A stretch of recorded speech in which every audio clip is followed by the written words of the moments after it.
በአሜሪካ መካከለኛ ምዕራብ ሕይወት በተረጋጋ ይጓዛል። ጸጥ ያሉ መንገዶች፣ ጠንካራ ቤቶች፣ ከኢንዱስትሪ የሚወጣው ዝቅ ያለ የማያቋርጥ ድምፅ። በዚህ ገጽታ ውስጥ ሚልዋውኪ ዊስኮንሲን ተራ ሰዎች በተራ ተስፋዎች የሚኖሩባት ተራ ከተማ ነበረች። ለብዙ ዓመታት ከእነዚያ ተራ ሕይወቶች አንዱ የጄፍሪ ዳመር ነበር። እሱ ታዋቂ ሰው አልነበረም፣ ፖለቲከኛም አልነበረም፣ ማንም የሚያውቀው አልነበረም። ወፍራም መነጽር ያለው ትንሽ ወፈር ያለና ራሱን የሰበሰበ ዝምተኛ ሰው ነበር። በቾክሌት ፋብሪካ በሚሰራው ሥራና በኦክስፎርድ አፓርትመንቶች ውስጥ በሚገኘው መጠነኛ መኖሪያው ቁጥር 213 መካከል ይመላለስ ነበር። መንገድ ላይ ቢያልፎት እንኳን ሁለተኛ እይታን አይሰጡትም ነበር። እናም ይህ ትልቁ መሳሪያው ነበር። በሚያስገርም ሁኔታ ተራ በመምሰል በዕለት ተዕለት ሕይወት ሽፋን ተደብቆ ይኖር ስለነበር ከስሩ ያለው አስፈሪ ባዶነት ሳይታይ ቀረ። ይህ ታሪክ የሚጀምረው ከአፓርታማው ግድግዳዎች ውስጥ ሳይሆን ከዚያ ከረጅም ጊዜ በፊት ነው። የፈጠረው ጭራቅ የተወለደው በልጅነቱ የሥነ ልቦና ጨለማ ውስጥ ነበር። የጄፍሪ ዳመር የልጅነት ዘመን በቤተሰብ መበታተንና በስሜት መደበቅ የተሞላ ነበር። እናቱ ከአእምሮ ጤና ጋር ስትታገል፣ አባቱ ደግሞ በሥራ ምክንያት ከቤት ይርቅ ነበር። በዚህ ብቸኝነቱ ውስጥ ጄፍሪ ለየት ያለና አስፈሪ ፍላጎት አዳበረ።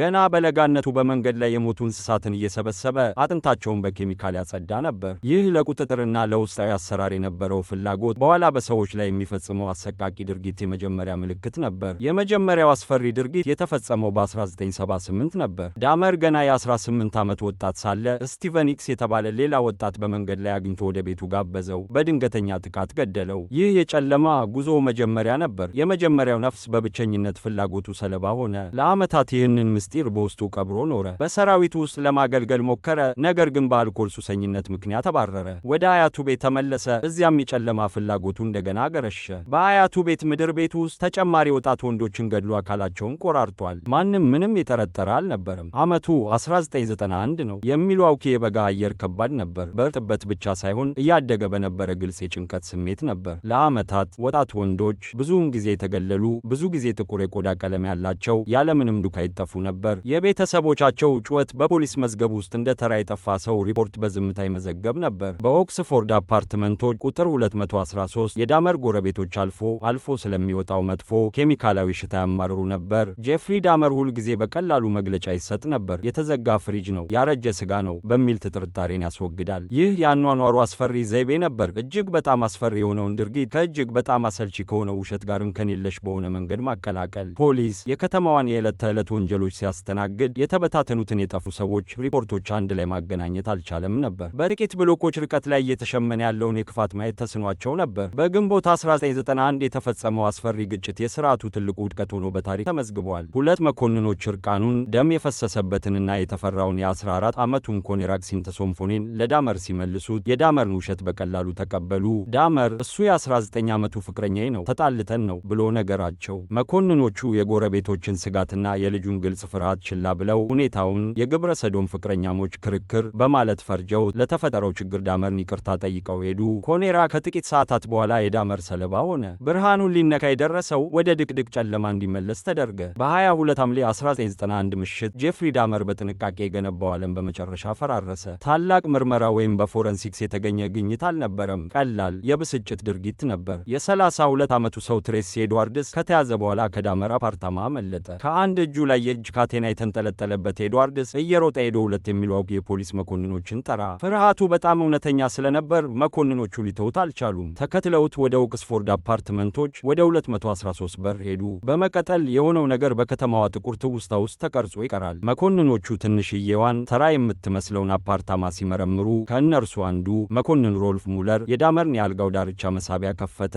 በውስጡ ሽጉጥ ወይም ዕፅ አላገኘም። ነገር ግን እጅግ የሚያስደነግጥ ነገር ነበር። የፖላሮይድ ፎቶግራፎች፣ ብዙ ደርዘን የሚሆኑ የቤተሰብ ምስሎች አልነበሩም። የዳመር ሥራ በሚገርም ሁኔታ በዝርዝር የተቀመጠ አስቀያሚ ማዕከለ ስዕላት ነበሩ። የተቆረጡ ራሶች፣ የተቆራረጡ አካላት፣ ተጎጂዎቹ በተለያዩ የአካል መቆራረጥ ደረጃዎች ላይ ያሉባቸው ፎቶግራፎች።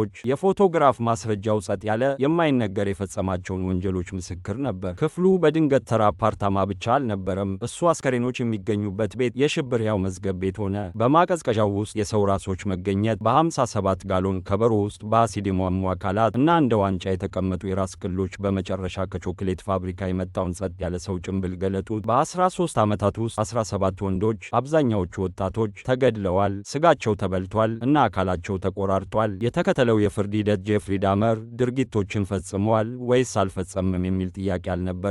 ኑዛዜው ወዲያውኑ ብዙና በሚያስደነቅ ሁኔታ ዝርዝር ነበር፣ ግን ለምን የሚል ነበር። የመከላከያ ጠበቃው የእብደት ክስ በማቅረብ ዳመርን በከባድ የአእምሮ ሕመም የተመራ ሰው እንደሆነ አድርጎ አቀረበ። በተለይም ኔክሮፊሊያ፣ የሞተ ሰው የመፈለግ ዝንባሌ እና ከቁጥጥር ውጭ የሆነ የባለቤትነት ፍላጎት ተጎጂዎቹን የመብላት ደረጃ የደረሰ።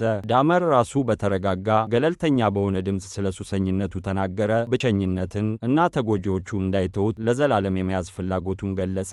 ዋናው ግቡ ወሲብ አልነበረም፣ ይልቁንም ሙሉ ባለቤትነት ነበር። ተጠቂዎቹን በቋሚነት የሚያቆይበትን መንገድ ሲፈልግ ነበር። ለዚሁ ዓላማ የራስ ቅላቸው ላይ ቀዳዳ በመብሳት ኬሚካል በመጨመር ሕያው ዞምቢዎችን ለመፍጠር ሞክሯል። ይህ ከሰው ልጅ የሥነ ምግባር ገደቦች ሙሉ በሙሉ እንደወጣ ያሳያል። ዳኛው ግን የእብደት ክሱን ውድቅ አድርጎ ለድርጊቱ በሕግ ተጠያቂ አደረገው። የጥፋተኝነት ፍርዱ የዕድሜ ልክ እስራት አስከትሏል። ይህ ቅጣት የፈጠረውን የሽብር መጠን ለመመጣጠን የተደረገ ሙከራ ነበር። ውጤቱ በፍርድ ቤቱ ግድግዳዎች ውስጥ ብቻ አልተንጸባረቀም። ለተጠቂዎቹ ቤተሰቦች የሚወዷቸው ሰዎች በቀላሉ የሚጠፋ አልጠፉም፣ ነገር ግን እጅግ በጣም አስከፊ የሆነ ፍጻሜ እንዳገኙ ይታመን ነበር። የሚልዋውኪ ከተማ ንጽህናዋ በመሰባበሩ እና ተከታታይ ገዳይ ለ10 ዓመታት ያህል በግልጽ እንዲሰራ የፈቀደውን ተቋማዊ ውድቀቶች መታገል ነበረባት። የዳመር ተጠቂዎች አብዛኛዎቹ የዘር አናሳዎች፣ ብዙዎቹ ደግሞ የግብረ ሰዶም ማህበረሰብ አባላት በመሆናቸው የቤተሰቦቻቸው ጩኸት ችላ ተብሎ ነበር። የፖሊስ ዲፓርትመንት ከፍተኛ ትችት የደረሰበት ሲሆን በርካታ መኮንኖችም በሥነ ምግባር ጉድለት ከሥራ ተባረሩ።